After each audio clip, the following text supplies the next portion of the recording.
I was never supposed to touch him. I'm a device, a machine, a precise instrument of molecular compression housed in a casing of titanium and glass. I was built to make things smaller. Cells, compounds, structures too large for the human eye to study. I was not built for people. But Dr. Liam Calloway was not the kind of man who read warning labels. He was the kind who stayed in the lab until 2 a.m., forgot to eat, and talked to his equations like they were old friends. Brilliant in the way that blinds you to everything else, including the people standing right beside you. There were 2 of them, 2 women who shared this laboratory with him, who breathed the same recycled air, drank from the same coffee machine, and watched him from 2 very different distances. Dr. Voss, tall, blonde. A voice that sounded like it had been designed for conference stages. She wore heels that clicked on the lab floor like a metronome, and Liam listened to every beat. He turned when she entered a room. He laughed at things she said that weren't funny. He looked at her the way people look at things they want but have never held. And Nora, brown hair that she tucked behind her ear when she was nervous, which was often. She sat 3 desks away. She brought him coffee every morning, 2 sugars, no milk, and he took it without looking up. She said good morning, and he said, mm-hmm. She left notes on his desk about errors in his calculations, and he corrected them without ever asking who found them. Nora was invisible. And on a Tuesday morning in October, Liam was about to learn exactly what that felt like. He reached across his desk for a calibration tool. His elbow hit my activation switch, and I did the only thing I know how to do. I made him smaller. The first thing he noticed was the ceiling. It was further away, not by much, but enough. The fluorescent lights that had always been directly above him now felt like they belonged to a different building. His desk was at his chest. His chair could have been a bar stool. He was 3 feet tall, half his height, gone in a flash of blue light that lasted less than a second. He screamed. Of course he did. But the lab was empty at 8 a.m. Nora wouldn't arrive until 8:30. Dr. Voss wouldn't arrive until she felt like it. He ran to the door. The handle was at his eye level now. He jumped, grabbed it, pulled. The door opened and he stumbled into the corridor. The corridor he'd walked 1,000 times. But never like this. The walls stretched upward forever. The water fountain was a monument. The fire extinguisher was the size of a refrigerator. He heard heels, that click, that metronome. Dr. Voss was coming down the corridor. He ran toward the sound. Dr. Voss, Elena, down here. She turned the corner. From his height, waist high, she was a tower of blonde hair and navy fabric and black heels that struck the floor like hammers. She was looking at her phone, walking fast, the way she always walked, like the world was supposed to move for her. Elena, look down. She walked right past him. Her hip brushed the air above his head. The wind from her stride pushed him sideways. The scent of her perfume hit him like a wave. Not pleasant from this distance, just overwhelming. Too much of everything. She didn't hear him. She didn't see him. She didn't even break stride. And for the first time in his life, Liam Calloway knew what it felt like to scream at someone who isn't listening. Somewhere, 3 desks away, Nora felt that every morning. The second shrink happened at 9 a.m., right on schedule, as if I keep a calendar. He felt it before he saw it. A compression in his chest, a tightening. Then the world jumped upward again. The corridor tiles that had been at his feet were now at his knees. The baseboards were walls. A crumpled piece of paper on the floor was the size of a boulder. He was 18 inches tall, knee-high. He made it back to the lab. It took him 20 minutes. A walk that used to take 30 seconds. The door was open. Thank God. And he slipped through the gap. Dr. Voss was at her desk, her legs crossed.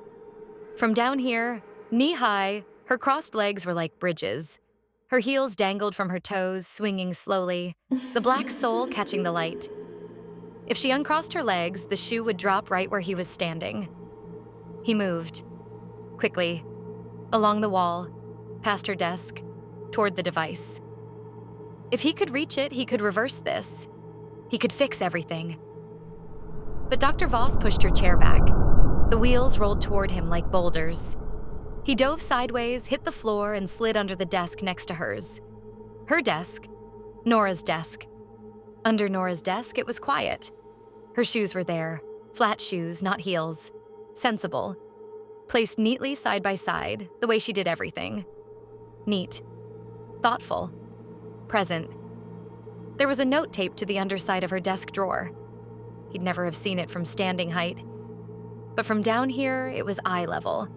It said, "You're enough," even when he doesn't see it. A note she'd written to herself. A reminder she needed every day. Because of him. He sat down on the cold lab floor next to her shoes, and for the first time felt the weight of everything he'd never noticed. 10 a.m., the third shrink. 6 inches, ankle high, the size of a pen. The world was no longer a room, it was a planet. The lab floor was a desert of white tiles stretching in every direction. Desk legs were skyscrapers. A dropped paperclip was a steel beam. The hum of the air conditioning was a hurricane. Dr. Voss stood up. From down here, the sound of her chair pushing back was thunder. Her heels hit the floor and I watched, because I watch everything, as Liam pressed himself against the wall. She walked to the coffee machine. Each step was an event. The heel came down first, a black spike striking tile with a crack that echoed through his bones. Then the sole, then the lift, then the next one. A rhythm of earthquakes. She stopped, right next to him. Not because she saw him, because she was waiting for her coffee to pour. Her heel was 3 inches from his body. The point of it was at his eye level. He could see every scratch in the leather, every scuff from every confident step she'd ever taken. He wasn't afraid she would hurt him. He was afraid she would never know he was there. She got her coffee, turned, left. Her last step sent a vibration through the floor that knocked him sideways.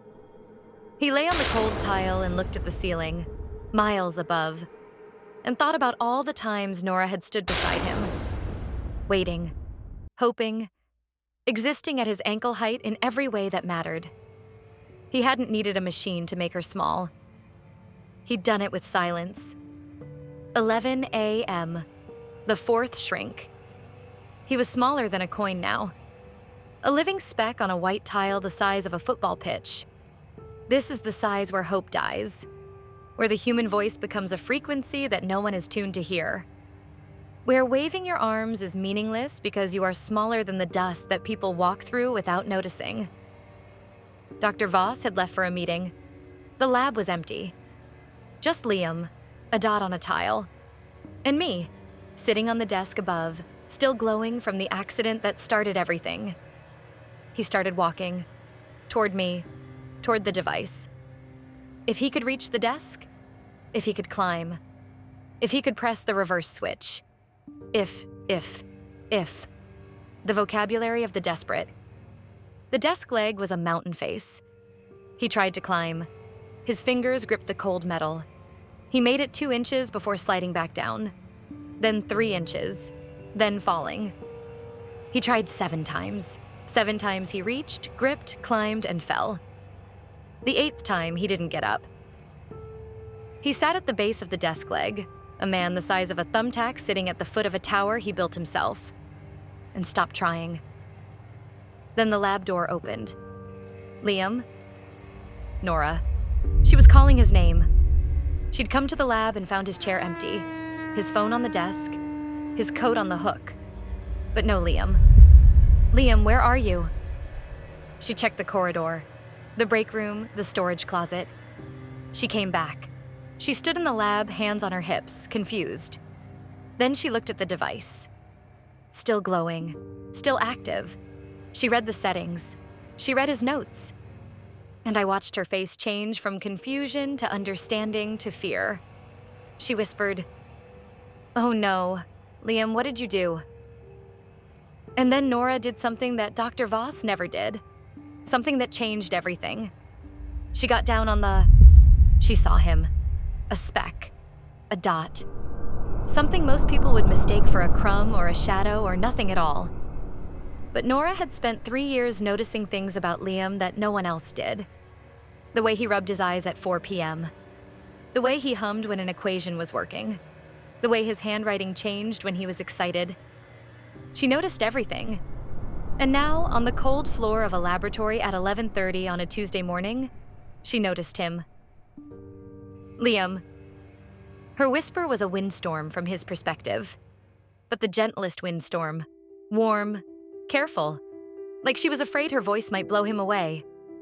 She cupped her hands on the floor in front of him, palms up, an offering, a lifeboat the size of a cathedral. He walked onto her palm, and she lifted him. Slowly, the way you lift something that might break if you breathe too hard. She carried him to the device, set him on the desk beside it. Gently, so gently. Then she studied my controls, my settings, my notes.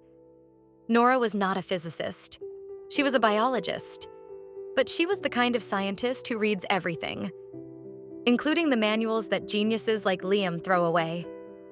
She found the reverse function. She configured the parameters. Her hands were shaking, but her mind was steady. "I'm going to fix this," she said. Not to him, to herself. The way she said everything, quietly, without needing anyone to hear. She pressed the switch. The blue light, my light, filled the room. And I felt something I had never felt before. I was giving something back instead of taking it away. He grew, inch by inch. The desk shrank around him. The lab contracted. The ceiling came down. The world returned to its normal size. And there was Nora, standing in front of him. Normal height, normal distance. Her brown hair tucked behind her ear. Her eyes full of something she'd been carrying for 3 years. He looked at her. Not past her. Not through her. Not over her shoulder to see if Dr. Voss was coming. At her. "I see you," he said. 2 words, the only ones that mattered. I am a device. I was built to make things smaller. But on a Tuesday morning in October, I learned something that no engineer programmed into me. Sometimes a person has to become the smallest thing in the room to understand the biggest thing they've been missing. Liam never used me again. He didn't need to. He had already learned what I was built to teach. That the person who gets on the floor to find you is the person who always saw you from the start.